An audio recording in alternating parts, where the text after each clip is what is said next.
Hello दोस्तों, कैसे हैं आप सभी। आई होप आप लोग अच्छे होंगे।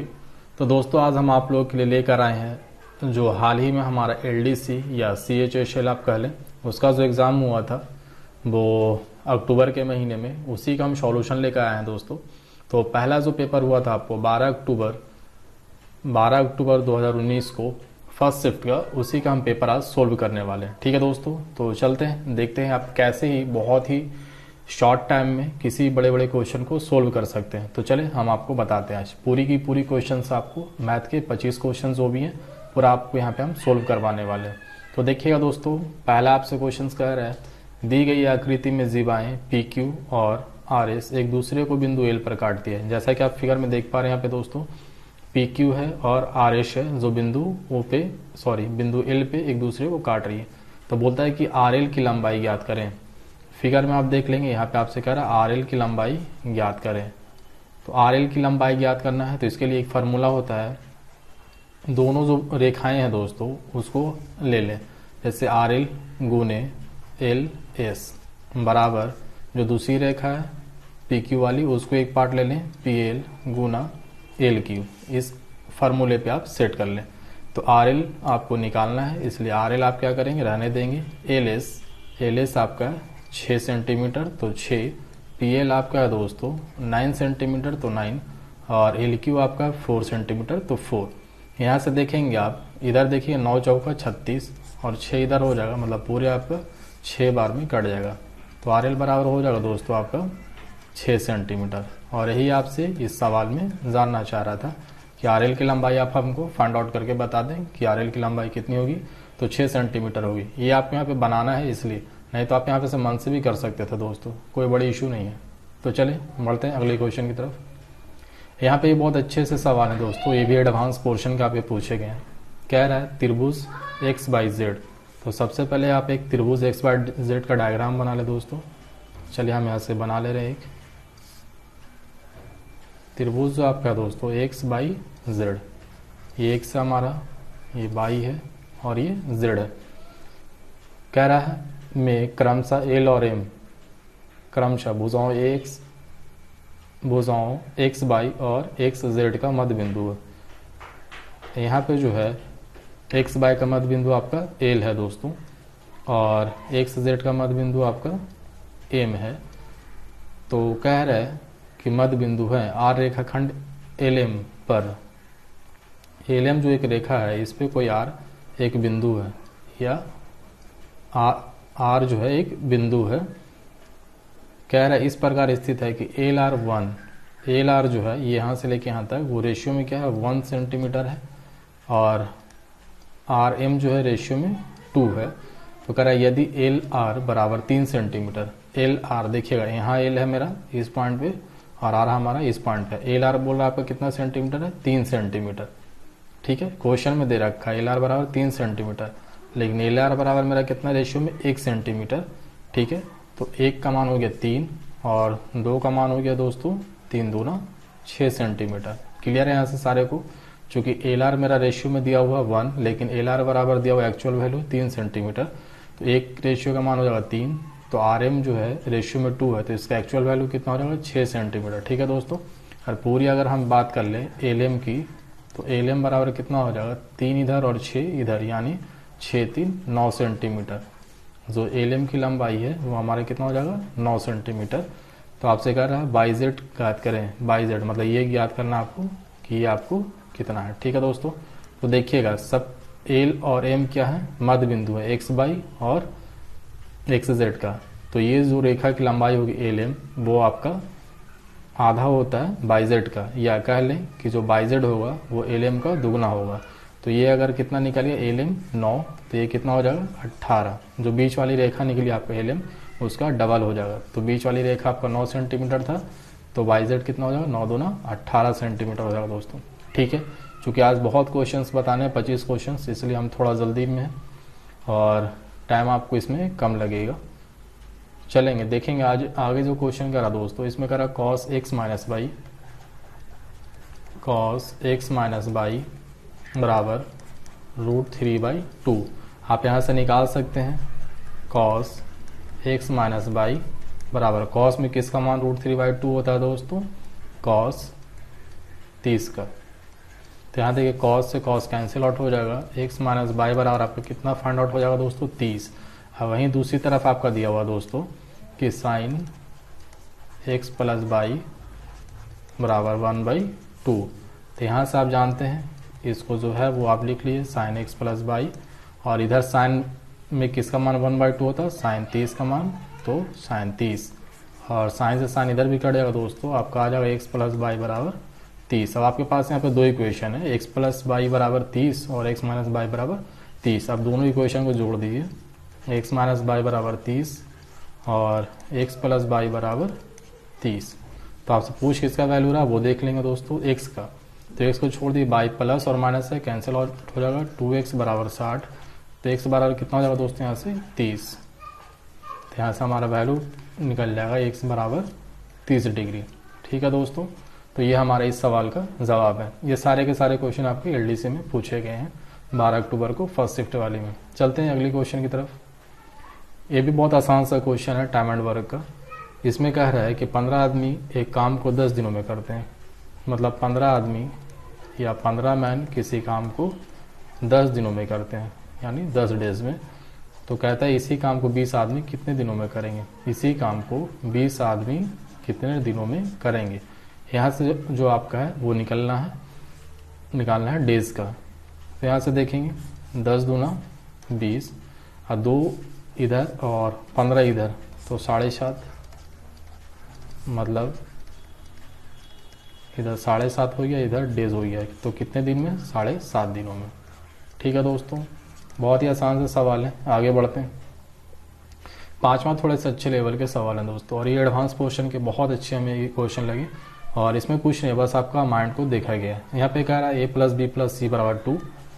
आपको यहाँ पे जो दिया हुआ वो आप लिख सकते हैं, a प्लस बी प्लस सी बराबर 2 दिया हुआ, और दिया हुआ 1/a plus 1/b plus 1/c equal to 0। यहाँ से आप क्या करेंगे, इसे आप एक सॉल्यूशन कर ले आगे। तो ए बी सी आपका क्या हो जाएगा, एलसीएम हो जाएगा। तो ये a है तो यहाँ पे क्या हो जाएगा, B C plus A C plus A B बराबर 0। आप यहाँ से कर सकते हैं दोस्तों B C plus A C plus A B बराबर 0, चूँकि ए बी सी जाकर 0 से गुना हुआ तो आपका 0 हो जाएगा। या इसी चीज़ को आप सीधा करके लिख सकते हैं, A B plus B C plus C A बराबर 0। चीज़ वही है, जो ये है वही ये है, लेकिन यहाँ पे हमने इसे सीधा कर लिया। फिर आगे आपसे कह रहा है, यहाँ पे देखेंगे सेकंड में ए सी बराबर 4/b। तो यहाँ से क्या कर सकते हैं, b को आप इधर गुना कर दें तो आपका क्या हो जाएगा, ए बी सी बराबर 4। यहाँ से ए बी सी की वैल्यू आपको फाइंड आउट हो जाएगी। तो आपसे कह रहा है एक चीज़ और आपका दिया हुआ है, यहाँ पे हम लिख दे रहे हैं A cube plus B cube plus C cube बराबर 28 दिया हुआ। 3 चीज़ आपके यहाँ से मिला हुआ। तो आपसे पूछ रहा है A square plus B square, sorry हाँ स्क्वायर वाला पूछ रहा, प्लस सी स्क्वायर का मान क्या होगा। तो सिंपल सा दोस्तों आपने एक फार्मूला पढ़ा होगा, A cube plus B cube plus C cube minus 3 A B C बराबर होता है आपका A plus B plus C into A square minus plus B square plus C square minus A B, या आप इसे आप माइनस को common ले लें तो सब हो जाएगा प्लस बी सी प्लस सी। ये आपका एक फार्मूला होता है दोस्तों। अब यहाँ से A cube plus B cube plus C cube का मान चाहिए, तो आपको यहाँ पे दिया हुआ है A cube plus B cube plus C cube का मान 28 माइनस 3, आई इसके साथ गुना ए बी सी का मान आपने यहाँ से निकाल चुके हैं 4, तो 3 इंटू 4 बराबर ए प्लस बी प्लस सी। तो ए प्लस बी प्लस सी का भी मान आप यहाँ पे देखेंगे क्वेश्चन में पहली बार में दिया हुआ है, यदि ए प्लस बी प्लस सी बराबर 2, तो 2 लिख लेंगे दोस्तों। और फिर यहाँ से जो आपका है A square B square C square, A square plus B square plus C square, फिर minus A B plus B C plus C A. तो इसका आपने मान कितना निकाला था यहाँ पे, A B plus B C plus C A का मान 0। तो यहाँ पे जो भी आपका A B plus B C plus C A का मान कितना हो जाएगा दोस्तों 0। अब यहाँ से देखेंगे, इसे कैलकुलेशन कर लेंगे, 28 इधर है, 4 3 12, 12 में से 28 चला गया आपका 16, 16 2 इधर है तो 2 आपका भाग में चला आएगा, इस तरफ आपका बच जाएगा A square plus B square plus C square, 0 तो आपका ख़त्म हो जाएगा, तो इसको आप काट लेंगे तो कितना आ जाएगा दोस्तों 8। तो A square plus B square plus C square की वैल्यू कितना आ गई 8। तो यहाँ से आपका क्या हो जाएगा ऑप्शन नंबर टी यहाँ से आपका करेक्ट है। ठीक है दोस्तों, तो ये क्वेश्चन जो थे इस शिफ्ट के सबसे अच्छे क्वेश्चन हमको लगे, इसमें थोड़ा सा अपना माइंड अप्लाई करना था। तो चलेंगे बढ़ते हैं अगले क्वेश्चन की तरफ। यहाँ पे दोस्तों बस आपसे डाटा दिया गया है और डाटा को देख के आपको आंसर को बताना है। यहाँ पे आपसे कह रहा है कि दिए गए ग्राफ में कंपनी, जो भी कह रहा है आप डाटा पढ़ लें। नीचे जो पूछ रहा है वो हम आपसे पढ़ रहे हैं यहाँ पे कि किस अवधि में कंपनी को लाभ में सबसे तेज वृद्धि हुई, मतलब किस वर्ष जो है उसका लाभ सबसे ज़्यादा इंक्रीज किया था। तो देखेंगे सबसे ज़्यादा इंक्रीज कहाँ पे किया था, यहाँ पे आप यहाँ पे देख पा रहे होंगे दोस्तों 1998 और 99 वाले ईयर में, जहाँ पे ईयर लिखा हुआ वहीं पे आपका 98 और 99, 50 से बढ़ के कितना हो गया, 50 से बढ़ के 65 हो गया, मतलब सबसे ज़्यादा आपका 15 बढ़ा था। अब वो कब बढ़ा था 1998 से लेके 1999 में, तो इस साल आपका सबसे ज़्यादा बढ़ा था। ठीक है दोस्तों, बस यही आपसे देखना था डाटा और आंसर को बताना था। बढ़ते हैं अगली क्वेश्चन की तरफ। अगले क्वेश्चंस अच्छे हैं और ये परसेंटेज के क्वेश्चंस हैं। इसमें क्या रहा है, शैक्षणिक शास्त्र 2018 और 19 के लिए कविता की उसके स्कूल में उपस्थिति 216 दिन थी। जो कविता गई वो दिन में कितना था 216 दिन थी, लेकिन उसकी उपस्थिति की गणना करने पर यह देखा गया है कि उसकी उपस्थिति 90% थी। लेकिन परसेंटेज में अगर कैलकुलेट किया गया तो परसेंटेज में कितना था 90%, लेकिन दिन में कितना था 216। यानी हम परसेंटेज में बात करें तो 90%, दिन में बात करें तो 216, यानी 90% की वैल्यू 216। तो बोला स्कूल के कुल कार्य दिवसों की संख्या कितनी थी, तो स्कूल की कुल कार्य दिवसों की संख्या 100% होती है, तो 100% की वैल्यू आप फाइंड आउट कर लें 216 बाई 90 इंटू 100। तो यहाँ से कर लेंगे आप दोस्तों, ये आपका कट जाएगा 0 से 0, 9 दूना 18 और 9 चौका 36, यानी आपका आ जाएगा 240 दिन। मतलब स्कूल जो थे वो 240 दिन चलते थे, जिसमें कविता 216 दिन गई और इस हिसाब से उसका जो परसेंटेज बना वो टोटल अटेंडेंस 90% बना। ठीक है, बढ़ते हैं अगले क्वेश्चन की तरफ। यहाँ पे फिर से आपको एक डाटा दिया गया, इसमें कह रहा है किस वर्ष कंपनी को अधिकतम लाभ हुआ। बस देखना है किस वर्ष सबसे ज़्यादा लाभ हुआ, तो जो डाटा सबसे ज़्यादा ऊपर दिख रहा है आपको उसी वर्ष सबसे ज़्यादा लाभ हुआ था। तो डाटा सबसे ज़्यादा दिख रहा है आपको 2000 में, तो 2000 में उसको सबसे ज़्यादा कंपनी को लाभ हुआ था। ठीक है, बस इसमें डाटा देखना और कुछ भी नहीं है। सबसे ज़्यादा लाभ मतलब सबसे ऊपर में जो डाटा दिखाई दे रहा है वही आपका ईयर को शो करेगा। तो 2000 में सबसे ज़्यादा ऊंचा डाटा है, तो 2000 में सबसे ज़्यादा उसे लाभ प्राप्त हुआ। बढ़ते हैं अगले क्वेश्चन की तरफ। इसमें कह रहा है दोस्तों एक मोटरसाइकिल को RS 70,000 में बेचने पर, यानी सेलिंग प्राइस का आपको दे रखा कितना 70,000, बेचने पर राम को 25% का लाभ होता है। ठीक है, यदि उसे 30% लाभ प्राप्त करना हो तो मोटरसाइकिल को किस मूल्य पर बेचना होगा। कह रहा है कि किसी मोटरसाइकिल का जो रेट है सेलिंग प्राइस वो 7,000 है और इसको क्या कर रहा है राम को 25% लाभ पे बेचा जा रहा है। तो 70,000 आपके पास है और इसको 25% लाभ पर आप बेचिएगा तो 125% में बेचिएगा, तो लेकिन इसको क्रय मूल्य पहले निकालिए तो 125% पे यानी 125/100। तो इसमें जब भी विक्रय मूल्य आपका है तो आपको 100 को ऊपर कर दिए और विक्रय मूल्य को उसको जो 125 आएगा उसको पलट दिए, यानी जो सेलिंग प्राइस है उसे आप लिख लें और 125% है तो 125/100, तो 125/100 ना लिखे 100/125 लिखें तो ये आपका निकल जाएगा CP। ये पूरा आपको मिला के हो गया CP। और इसमें आपको फिर क्या करें, यदि उसे 30% लाभ पर बेचा जाए तो 30% लाभ पे बेचेगा दोस्तों तो 130% पे बेचेगा, तो 130% की वैल्यू 130/100, तो 100 से 100 यहाँ कैंसिल आउट हो जाएगा और ये आ गया आपको 25 बचे और ये आपका आ जाएगा 26 बचे और यहाँ से काट लीजिए 25 से, तो कितने बार आपका हो जाता है आप यहाँ से कैलकुलेट कर लेंगे, आपका आ जाएगा आंसर B, यानी 72,800 रुपया इसका आंसर होगा। आप बस यहाँ पे कैलकुलेट कर लें, थोड़ा सा उसमें टाइम लगेगा और चूँकि वीडियो ज़्यादा लंबी हो जाएगी तो आप इसे बना लेंगे। जो मेथड है वो आपका यही है, सेलिंग प्राइस में आप क्या कर लें जितने में बेच रहा है उसको पलट के गुना कर लें, तो बेच रहा 25% लाभ पे, यानी 125% पे बेचेगा, तो 125% को उल्टा कर दें, यानी 100 ऊपर 125 नीचे, तो वो आपका सीपी निकल जाएगा। और जब खरीदारी रेट निकलेगा उसको फिर जितना परसेंट लाभ पे बेचे 100 प्लस उतना करके 100 नीचे डाल के आप सोल्व कर लें। ठीक है दोस्तों, बढ़ते हैं आगे। ये भी आपके अच्छे क्वेश्चन है और ये भी आपके एडवांस में।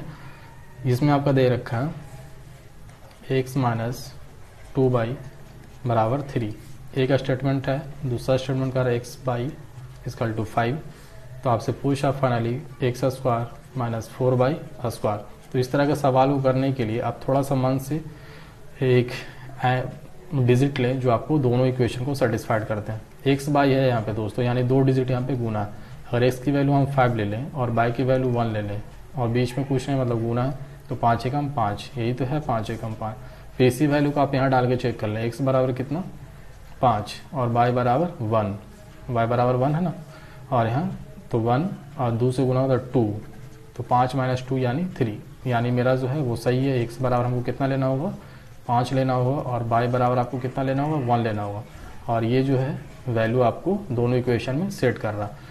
तो यही जो वैल्यू है वो आपका एक्स और बाई का वैल्यू होगा। तो एक्स बराबर आप यहाँ से कितना ले लेंगे 5, तो 5 का स्क्वायर कर लेंगे तो कितना आ जाएगा दोस्तों 25, अब 4 और बाई का मान 1, तो 1 का स्क्वायर 1, तो 4 1 से गुना होगा 1 यानी 21। इस सवाल के जवाब आपके आ जाएंगे 21, ऑप्शन नंबर बी। ठीक है दोस्तों, यहाँ पे आपको बस सिंपल सा एक कैलकुलेशन है और ये कैलकुलेशन आपको बहुत ही आसान से आप इसको कर लेंगे, हालांकि बताने की ज़रूरत नहीं है, लेकिन चलिए देख लेते हैं। तो 7 21 और 33 में से 21 चला गया आपका, कितना बच गया 12, और 9 72 और 12 कितना हो जाएगा दोस्तों आपका 72 और 12 84, और 84 89 में से चला गया 5, फिर 5 भाग दीजिए 90 में तो 18, तो 18 प्लस में और माइनस में 15 यानी प्लस में 3। ये आपको बस यहाँ से खुद से सोल्व करना, कोई मुश्किल सवाल नहीं है। चलेंगे बढ़ते हैं आगे, क्वेश्चन नंबर 12। इसमें भी आपको थोड़ा सा एक फार्मूले की नॉलेज होना ज़रूरी है, चूँकि एडवांस देख रहे हैं आप कितने ज़्यादा पूछ रहे हैं एलडीसी में, और इसीलिए हम आपको फोकस देते हैं कि एडवांस पोर्शन को ज़्यादा मजबूत कीजिए, चूँकि एरिथमेटिक ज़्यादातर बच्चे के मजबूत ही होते हैं। मेन जो वो फंसते हैं एसएससी के एग्जाम में वो एडवांस पोर्शन में जाकर फंसते हैं, इसीलिए हम आपको एडवांस पे ज़्यादा फोकस दे रहे हैं, और जो भी हम पहले चैप्टर किए वो एडवांस का ही आपको पढ़ाएं। तो चले देखते हैं यहाँ पे आपसे क्या कह रहा है। कह रहा 8 cosec square theta plus 25 sine square theta का न्यूनतम मान। तो जब भी न्यूनतम मान पूछे आपका 8 कॉसेक स्क्वायर थीटा, यहाँ से एक फार्मूला लिख रहे हैं cosec square theta plus sine square theta का जब भी मिनिमम वैल्यू आपसे पूछे दोस्तों, तो मिनिमम वैल्यू जो आपका होता है इसका होता है 2 into under root A B. ये फार्मूला आप याद रखेंगे जब हम आपको एडवांस पढ़ाएंगे या आप हमसे एडवांस पढ़ेंगे, तो बिल्कुल सारे के सारे जो टिप्स एंड ट्रिक्स हैं वो हम आपको देने वाले हैं। ठीक है, तो ये चीज़ आपको यहाँ पे पूछ रहा है कि न्यूनतम मान, तो न्यूनतम मान मतलब मिनिमम वैल्यू का फार्मूला क्या होता है 2 अंडर रूट ए बी। अब यहाँ से आप कर लें, ए किसको कहते हैं, जो कॉसेक स्क्वायर के आगे होगा यहाँ पे वो ए कहलाएगा, और जो साइन स्क्वायर के आगे होगा यहाँ पे बी कहलाएगा। तो कॉसेक स्क्वायर के अंदर में पहले क्या है 8 है, तो 2 तो पहले 2 लिख लें, और ए कौन कहलाएगा जो कॉसेक स्क्वायर के आगे है तो 8, बी कौन कहलाता है जो साइन स्क्वायर के आगे है तो 25। अब यहाँ से आप सोल्व कर ले दोस्तों, 2 और 25 200, यहाँ से क्या होगा 2 और 100 गुने 2 अंदर कर सकते हैं, 100 का बाहर निकलेगा 10 और 2, यानी आप इसे कर सकते हैं 10 दूना 20 रूट 2, ये आपका मिनिमम वैल्यू होगा। ठीक है दोस्तों, बढ़ते हैं आगे। इसमें कह रहा है आपका किसी आयत का विकर्ण 15 सेंटीमीटर है, ये भी आपके एडवांस की पोर्शन है, देख सकते हैं आप कितने ज़्यादा एडवांस के क्वेश्चन आ रहे हैं। यहाँ पे कह रहा है किसी आयत के विकर्ण 25 सेंटीमीटर है, विकर्ण आप इसे कहते हैं, इसकी लंबाई कितना दोस्तों 25 सेंटीमीटर, सॉरी विकर्ण आपके हैं 15, विकर्ण आपके 15 सेंटीमीटर और लंबाई है 12 सेंटीमीटर, यानी ये लंबाई मेरा है 12 सेंटीमीटर। तो कह रहा आयत का क्षेत्रफल, तो आयत का क्षेत्रफल जो होता है दोस्तों लंबाई गुने चौड़ाई होता है, लंबाई गुने चौड़ाई होता है। तो लंबाई तो आपको मालूम है दोस्तों कितना है 12, ज़रूरत हमें होगी चौड़ाई की। तो चूंकि आप जानते हैं कि जो आयत जो होते हैं वो कॉर्नर पे 90 डिग्री का कोण बनाते हैं, तो यहाँ पे भी 90 डिग्री बनाएगा, तो जैसे ही 90 बनाएगा तो क्या हो जाएगा समकोण त्रिभुज हो जाएगा। तो समकोण त्रिभुज में अगर कर्ण 15 है, बेस 12 है, तो जो आपका लंब होगा वो आपका 5 होता है। तो आप यहाँ से 5 कर दें, सॉरी यहाँ से आपका 9 हो जाएगा। आपको ट्रिपलेट हमने बोला था 5, 12, 13 का, इस तरह से हमने 5, 6 जो ट्रिपलेट था वो लिखवाया था। तो उसमें ये भी लिखवाया था कि कर्ण अगर 15 हो, बेस 12 हो, तो लंब जो होता है वो 9 होता है। तो यहाँ पे लंब आपका 9 हो जाएगा। लंब करने का मतलब ये आयत का चौड़ाई निकल जाएगा। तो आयत की चौड़ाई हमारी हो गई 9 सेंटीमीटर। तो आप इसे गुना कर लें, लंबाई गुने चौड़ाई यानी 12 नामा 108, और क्षेत्रफल है तो सेंटीमीटर स्क्वायर में निकलेगा। ठीक है दोस्तों, बढ़ते हैं आगे। यहाँ पे आपको रेशियो का एक क्वेश्चन दिया हुआ, और उम्मीद है आप लोगों में से सारे लोग इसे बना लेंगे। यहाँ पे क्या है 6300 रुपये को, मतलब टोटल है आपके पास 6300 रुपया। इसमें कर एक्स बाई जेड में आपको इस तरह से बांटा जाता है कि एक्स बाई यानी एक्स बाई का जो रेशियो है वो दिया हुआ आपको 7:5, और बाई जेड का जो रेशियो दिया हुआ दोस्तों वो है 4:3। तो बाई का हिस्सा पूछ रहा है, तो सबसे पहले आप एक्स बाई जेड की वैल्यू निकाल लें रेशियो में एक्स बाई जेड की। तो 7 चौका 28, ये रेशियो हमने निकालना आपको बताया है। नहीं अगर आप लोगों ने देखा था हमारी वीडियो जाकर देख लें प्लेलिस्ट में। तो 7 चौका 28, 5 चौका 20 और 5 तेई 15, ये रेशियो आ जाएगा किसका, एक्स बाई जेड का। अब यहाँ पे बोल रहा है दोस्तों कि तीनों का मतलब तीनों का कुल धन कितना है, दिया हुआ 6300 रुपये यहाँ से, लेकिन रेशियो में तीनों का कुल धन कितना हो जाएगा आप यहाँ से देख लेंगे, जोड़ लें तीनों का। तो 5, 8, 5, 13, और यहाँ से हो जाएगा 2, 2, 4, 1, 5 और 1, 6, मतलब रेशियो में कुल धन मेरे पास कितना 6300, लेकिन एक्चुअल में मेरे पास कुल धन कितना 6300। रेशियो में 63 लेकिन एक्चुअल में 6300।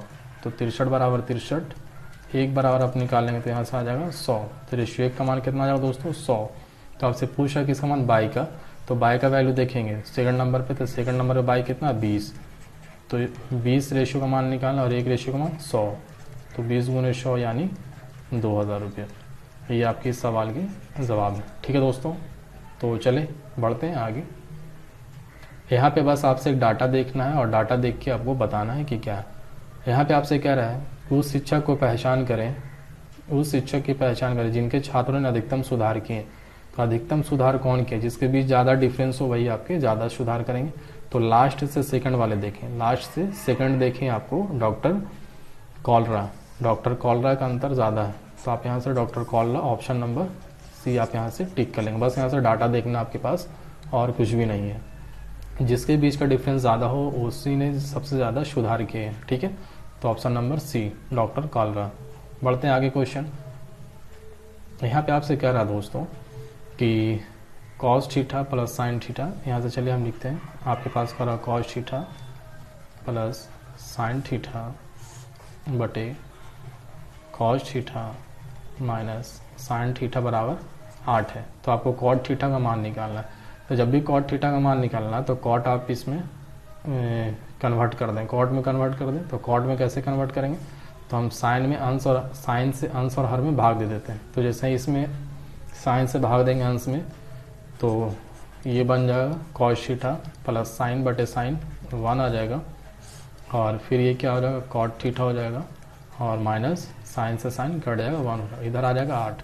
अब इसे क्रॉस मल्टीपल कर दें तो कॉट थीटा प्लस 1 बराबर 8 कॉट थीटा माइनस 8। इस तरह से आपका होगा, क्रॉस मल्टीपल कर देंगे आप।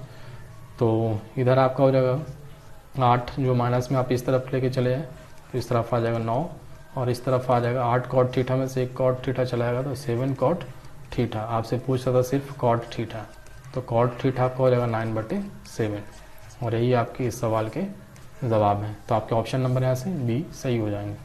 तो चलें दोस्तों बढ़ते हैं आगे। देखिएगा दोस्तों यहाँ पे क्वेश्चन नंबर 17 क्या कह रहा है कि 10% साधारण ब्याज की दर से कितने वर्षों में, मतलब टी आपसे पूछ रहा है कि कितने समय में 3500 रुपया है, यानी पी 3500 रुपया, ए दिया हुआ आपका 4500 रुपया हो जाएगी। यानी देखिएगा जब आप 3500 रुपये लगाए हैं तो कितने सालों में आपको 4500 रुपये हो जाएगा, जबकि रेट आपको दिया हुआ है 10% के हिसाब से। ठीक है दोस्तों, तो बढ़ कितना रहा है आपको, ऐसा ही जो मिल रहा है ब्याज वो कितना मिल जा रहा है 1000 रुपये यहाँ से ब्याज मिल जा रहा है। तो ब्याज बराबर आप जानते हैं, ब्याज आपको 1000 मिल रहा है, तो ब्याज बराबर आप जानते हैं मूलधन। मूलधन कितना आपने लगाया था 3500 मूलधन गुने समय, समय तो आपको निकालना दर 10% बटा 100, आप यहाँ से काट लेंगे, 00 कैंसिल, 0 से 0 कैंसिल, और फिर यहाँ से आप काटेंगे 7 पचे 35 और 20 पचे 100, तो टी बराबर आप लिख सकते हैं 20/7। जब इसे पूर्णांक में तोड़ेंगे तो 7 दूना 14, 6 20 बटे 7, यानी 2.6/7, ये आपका करेक्ट आंसर होगा, ऑप्शन नंबर सी। बढ़ते हैं आगे क्वेश्चन नंबर 18 पे। क्वेश्चन नंबर 18 भी अच्छे क्वेश्चन है आपके, और ये ट्रिग्नोमेट्री से एडवांस पोर्शन के। कह रहा कॉट ए बराबर के, कॉट ए बराबर के, तो देखेंगे इसे कैसे बनाएंगे। कॉट ए बराबर आपके पास दिए हुए के, और कॉट ए बराबर आप क्या जानते हैं, b/p, ये जानते हैं, ठीक है। के है कुछ नहीं, मतलब नीचे 1 है, तो b का मान k और p का मान 1। और त्रिकोणमिति आप किस में निकालते हैं दोस्तों, समकोण त्रिभुज में।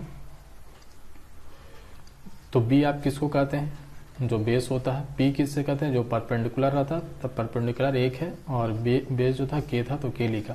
तो कर्ण आप निकाल लें, तो कर्ण निकालेंगे तो आप लिख सकते हैं k² प्लस 1, यानी आप जानते हैं कि कर्ण जो होता है लंब का स्क्वायर प्लस आधार का स्क्वायर, तो वही चीज़ हमने यहाँ लिखा है। यहाँ से फिर आपसे बोल रहा है कि साइन ए, कि साइन ए का मान कितना होगा। मान लीजिए ये आपका कोई यहाँ पे एंगल है, तो साइन ए बराबर क्या होगा, तो साइन ए बराबर जानते हैं p/h, और p कितना आपका दोस्तों 1, और h कितना है √k² प्लस 1 या 1 प्लस k², चीज़ आपका वही है। तो आपका क्या आंसर हो जाएगा, 1/√1 plus k², option number 1, option number A जो यहाँ से आपका करेक्ट आंसर है। बढ़ें आगे, यहाँ से आपसे कह रहा है, अब ये एडवांस पे एक दूसरा बहुत अच्छे लेवल का क्वेश्चन है। पहला तो एक अलजेब्रा का था जो हमने बोला बहुत अच्छे क्वेश्चन है, और यहाँ पे भी ये एक बहुत अच्छे क्वेश्चन है। यहाँ पे कह रहा है बिंदु M 15 सेंटीमीटर परित्रिज्या वाले किसी त्रिभुज ABC के परिवृत्त का केंद्र है। कह रहा है आपके पास एक त्रिभुज है ABC, ठीक है। इसमें कह रहा है कि परित्रिज्या कितना है, 15 सेंटीमीटर। परित्रिज्या आपको कहते हैं ये जो कर्ण और समकोण त्रिभुज का जो एंगल यहाँ पे होता है उसे मिलाता है, इसे कहते हैं परित्रिज्या। इसकी लंबाई आपका दिया दोस्तों 15 सेंटीमीटर, और त्रिभुज था आपका ABC, इसे नाम दे दीजिए। फिर कह रहा है, और इसमें एक पहला ही पॉइंट लिखा था, बिंदु M 15 सेंटीमीटर परित्रिज्या वाले किसी ABC का परिवृत्त का परिकेंद्र है। परिकेंद्र मतलब ये M आपका कहाँ पे, परिकेंद्र मतलब यहाँ पे M पॉइंट। फिर कह रहा मान ले BC 24 है, BC मतलब जो आधार आपका है ये आपका कितना है, 24 है, तो आप इसे 24 मान लें। तो कह रहा ML की लंबाई याद करें। उससे पहले आपसे कह रहा है तथा यहाँ पे ML BC पर लंब है। ML कोई बिंदु है BC पे, और वहीं ML जो है ये आपका लंब है। लंब है यानी समकोण है, दोनों तरफ समकोण बनाएगा, तो आपका ML यहाँ पे लंब है। तो कह रहे ML की लंबाई मतलब ML जो है, जो लंब आपका है उसकी लंबाई निकालना क्या होगा, यानी लंब ML आप यहाँ से कह सकते हैं। तो यहाँ पे देखेंगे दोस्तों आपके पास BML एक समकोण त्रिभुज बन रहा है, BML समकोण त्रिभुज बन रहा है, ठीक है। जिसमें ये BM आपका क्या है, कर्ण है, तो कर्ण हो गया, और BL आपका क्या होगा, बेस होगा समकोण त्रिभुज का। तो पूरी की लंबाई आपके पास है कितना, 24, तो इसकी लंबाई आप यहाँ से लिख सकते हैं 12, जो कि पूरा आपका है B से C तक 24, और बीच में आपका लंब डाला मतलब बेस को आपको 2 बराबर भाग में डिवाइड करेगा। चूंकि केंद्र से आप लंब डाल रहे हैं तो केंद्र जीवा को 2 बराबर भागों में बांटता है, ठीक है। तो आपको यहाँ से 24 था तो ये 12 हो गया, अब ये 15 कर्ण हो गया, 12 बेस हो गया, तो लंब कितना हो जाएगा आपको दोस्तों यहाँ से, वो आपका 9 सेंटीमीटर हो जाएगा। तो आपसे पूछा था कि ML, तो ML आपका लंब था, तो ML कितना हो जाएगा, 9 सेंटीमीटर आंसर, ठीक है। तो ये आपका आंसर है। इसमें कुछ नहीं, बस एक त्रिभुज है जो आपका उसका परिकेंद्र M है। इस तरह से आपको पहले फिगर को बना लेना है, उसके बाद यहाँ से बस एक ट्रिपलेट जो अभी पहले भी हमने बताया था कि वहाँ पे 12, 9 और 15 का ट्रिपलेट आता है, ठीक है। बढ़ते हैं आगे। यहाँ पे कह रहा दोस्तों कि निम्न में से कौन सी संख्या 11 से पूर्णतः विभाजित है, मतलब 11 से कौन सी संख्या पूरी कट जाएगी। तो 9 6 3 3 9 1 पहला ऑप्शन है, इसे चेक करते हैं। तो सबसे पहला कंडीशन आता है कि 11 से विभाजित होने का कंडीशन क्या है, तो 11 से विभाजित होने का कंडीशन है उसके अल्टरनेट का अंतर 0 हो जाए या 11 का मल्टीपल हो जाए। बात समझिएगा, 11 से विभाजित होने का मतलब है उसके जो दिए गए सभी अंकों के अल्टरनेट का अंतर 0 या 11 का मल्टीपल हो जाए। यानी जैसे अल्टरनेट का अंतर हम बोल रहे हैं तो पहला डिजिट उसके बाद अल्टरनेट एक छोड़ के आगे बढ़ता जाए इस तरह से, और इसका योग निकालिए तो 9 3 12 12 9 आपका हो जाएगा 21।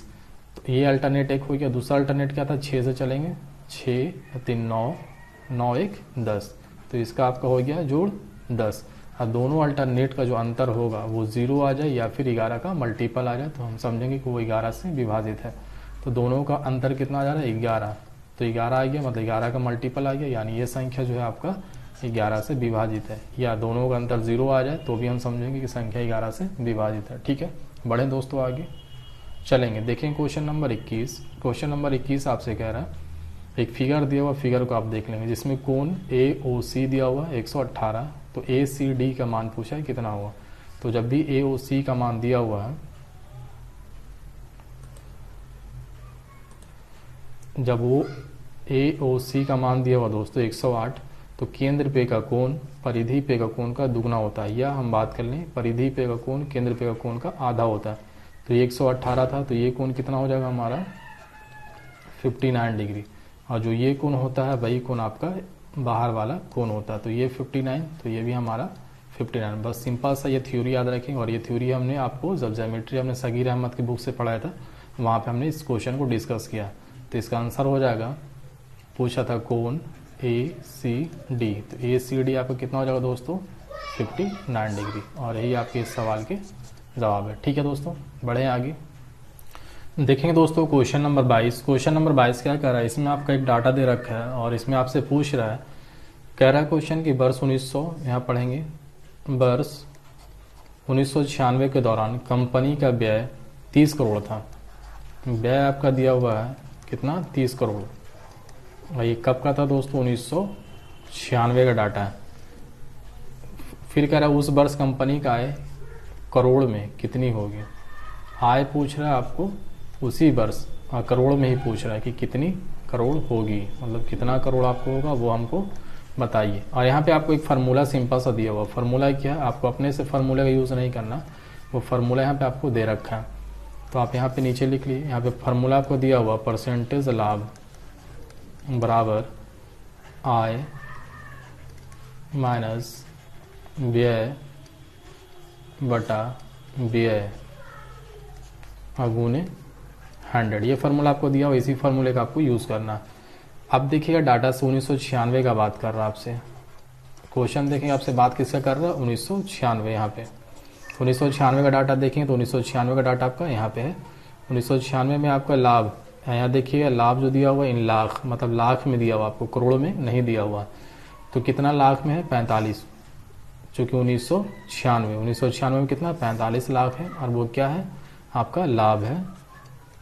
तो 45 लाख में है तो इससे आप लाख बना लें, इस पे 5 जीरो बैठा दें, ये आपका लाख बन गया।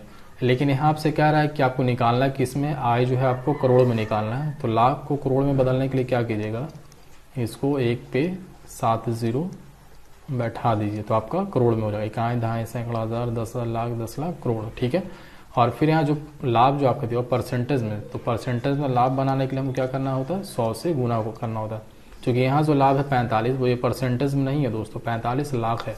और यहाँ जो फार्मूला का आपका परसेंटेज लाभ मतलब परसेंट में आपको लाभ को कन्वर्ट करना है। पहला तो कन्वर्ट करना था जो लाख में था उसको हमको करोड़ में कन्वर्ट किया, तो 1 पे 7 जीरो से करोड़ में कन्वर्ट कर दिया। अब इसको फिर परसेंट में कन्वर्ट करना, तो परसेंट में बदलने के लिए 100 से गुना, तो हमने 100 से गुना किया। फिर आपका कर आय, तो आय आपका कितना था, आय आपको निकालना है, तो आय को आय आप लिख दीजिए माइनस व्यय। व्यय आपका दिया हुआ दोस्तों यहाँ से 30 करोड़, देखिएगा ये भी आपका 30 करोड़ है, और इधर भी हमने क्या किया सबको करोड़ में कन्वर्ट कर लिया, और ये भी 30 करोड़ है ना, 30 करोड़ और बटा व्यय। व्यय फिर से आपका 30। अब यहाँ से आप सोल्व कर लें, तो ऊपर 5 जीरो, नीचे से आप 5 जीरो काट दें। ठीक है, फिर आपका इधर, और यहाँ पे आपका एक चीज़ छूट गया है 100 था। ठीक है, तो 100 बराबर के इस तरफ, 100 बराबर के इस तरफ, तो कट जाएगा, इधर बच जाएगा 45/100, तो 45/100 को आप लिख सकते हैं 0.45। ठीक है ना दोस्तों, कोई दिक्कत नहीं। फिर आप यहाँ से आए तो आए लिख लीजिए -30, और जो नीचे 30 था वो क्या होगा, इधर बटे में 30 था तो इधर जाके मेरा गुना हो जाएगा 30 बराबर है दूसरी तरफ, तो गुना हो जाएगा तो क्या हो जाएगा 45 थे ही 135, 10 और मतलब दशमलव आपका यहाँ पे आ जाएगा। ठीक है, और इधर हो जाएगा आपका आय -30। तो आपको आय पूछा था दोस्तों, तो आय पूछा तो आय रह जाएगा इधर, अब 30 जाके आपका इधर जुड़ जाएगा। तो पहले से आपका था 30.5 और इधर माइनस में 30 था तो इस तरफ प्लस में आके 30 चलाएगा तो 30, और ये हो जाएगा जुट के कितना 30 और 13 43.5। ये आपका क्या कहला जाएगा आय। तो आय बराबर आपके यहाँ से निकल चुका है दोस्तों कितना 43.5। ये बहुत अच्छे क्वेश्चन थे, आप यहाँ से देख लेंगे ऑप्शन नंबर बी में 43.5। ठीक है, तो इस तरह के जो डाटा रहते हैं इसमें थोड़ा सा आपको अपना माइंड लगाना पड़ता। तो चले बढ़ते हैं अगले क्वेश्चन में। यहाँ पे कह रहा दोस्तों एक बाइक का सूची मूल्य इसके क्रय मूल्य से 15% अधिक रखा गया। पहले जो मूल्य था वो क्या कर दिया 15% अधिक डाल दिया, जितना भी रेट था उसको अधिक कर दिया। फिर कह रहा है इसे 20% की छूट पर बेची गई। अब क्या कह रहा है वो 20% छूट पे बेचा, मतलब डिक्रीज किया 20% छूट पे, यहाँ पे -20% छूट दिया तो माइनस हो जाएगा। तो कह रहा डीलर ने हानि या लाभ प्रतिशत की गणना करें, यानी डीलर को लाभ हुआ या हानि हुआ। तो सिंपल सा आप लोगों ने पढ़ा होगा एक AB फार्मूला, और AB फार्मूला आप लोगों में से ज़्यादातर बच्चों को पता रहता है, इसीलिए इसी पे हम आपको बता रहे हैं। हालांकि हम दूसरे तरीके से भी इसे बना सकते हैं। तो AB फार्मूला आप यूज़ कर लें A + B + AB × 100। तो A जो आपका पहले 15% बढ़ा है यानी प्लस में तो 15, B मतलब माइनस है घटा है तो -20, और प्लस आगे माइनस, ये प्लस माइनस माइनस 15 × 20/100, 20 बचे 100, 5 थे ही 15, तो ये हो जाएगा आपका 20 और 3 23, माइनस में -20 -30 कितना हो जाएगा -23। हाँ -23 आपका प्लस 15 माइनस हो जाएगा तो -8%, और ये जो निकलता है 8% में निकलता।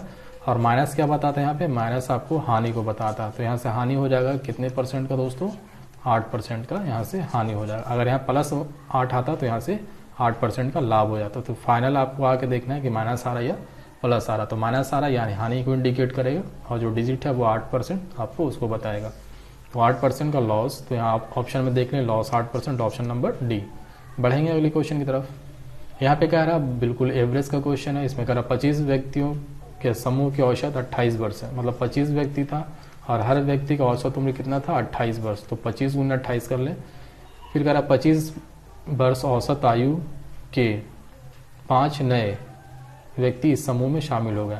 अब क्या कह रहा है कि 5 नए व्यक्ति इस समूह में शामिल हो गए। तो पहले आप तो 25 को 28 से गुना कर लें, 25 × 8 = 200, 25 × 2 = 50, 0 0 7 यानी 700।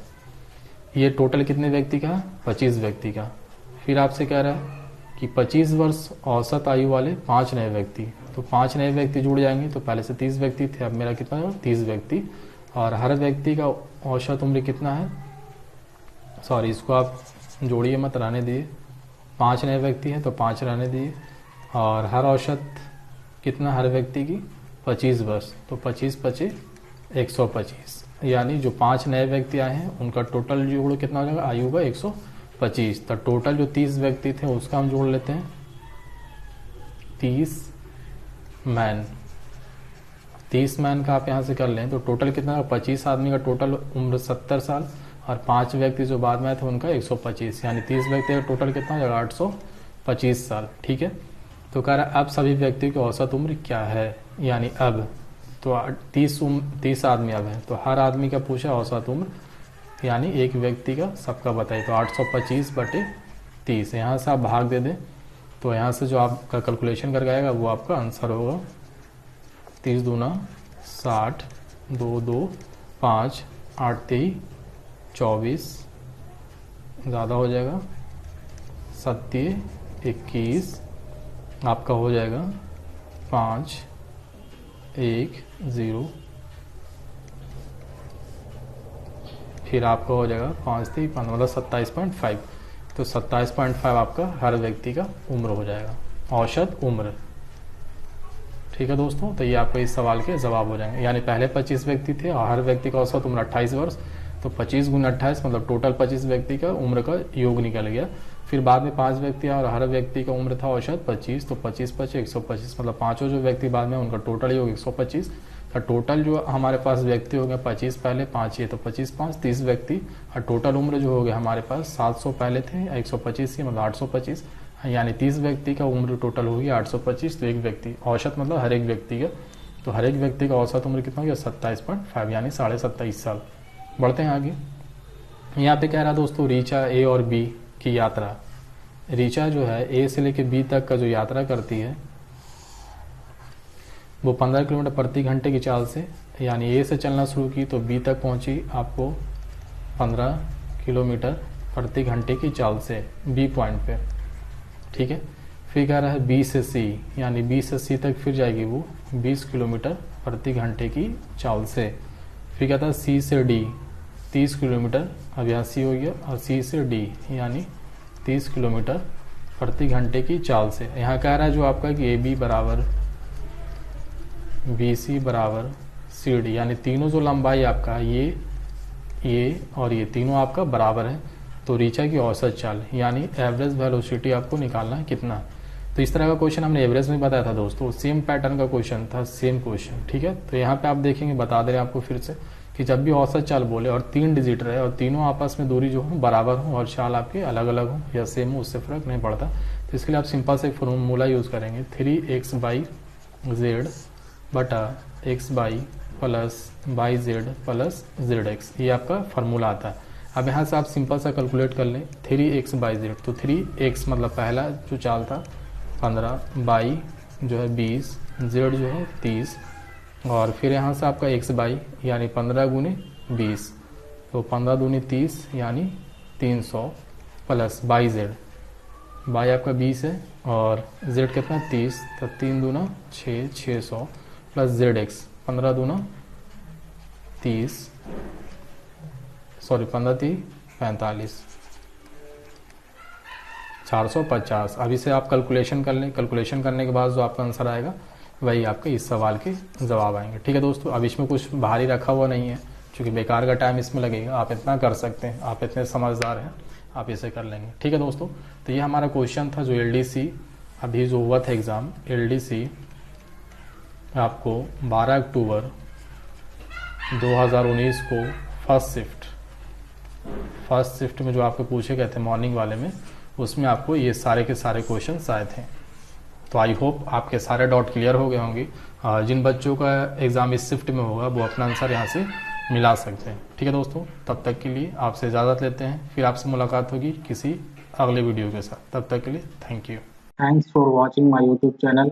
हमारे चैनल को लाइक और सब्सक्राइब जरूर करें ताकि आप मिनिमम टाइम में मैक्सिमम क्वेश्चन अटेम्प्ट कर सकें।